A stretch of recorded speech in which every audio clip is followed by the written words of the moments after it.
हे आहे जमीन सपाटीकरण करणारे यंत्र, त्याचप्रमाणे हे आहे गादी वापा तयार करणारे यंत्र, त्याचप्रमाणे हे मल्चिंग पेपर ठिबक नळी हातरणारे यंत्र, त्याच्यानंतर आहे हे ऊस डोळा काढणी यंत्र, ठिबकची नळी गोळा करणारे यंत्र, खत घालणारे यंत्र म्हणजे फळबागाला जर खत द्यायचं असेल तर ते सुद्धा देऊ शकतं।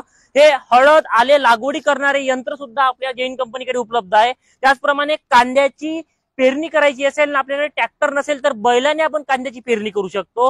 त्याचप्रमाणे कांदा बल्ब लागवड म्हणजे कांदा जो आपण बिया तयार करतो तर बल्ब लागवड करत असतो ते सुद्धा यंत्र इथे पाहायला मिळत आहे।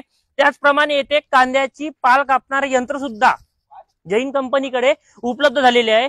त्याच्यानंतर आपल्या जमिनीमधला जो कांदा आहे म्हणजे पाल कापल्यावर जो कांदा राहत होता हा कांदा वेचणारे यंत्र सुद्धा इथे उपलब्ध आहे। त्याच्यानंतर हे आहे कांदा ग्रेडिंग करणारे यंत्र म्हणजे कांद्याचे मुळे कापतं पालही कापतं आणि कांदा ग्रेडिंग सुद्धा या मशीनद्वारे आपण करू शकतो। त्याच्यानंतर हे महत्वाचं म्हणजे दगड फोडणी यंत्र।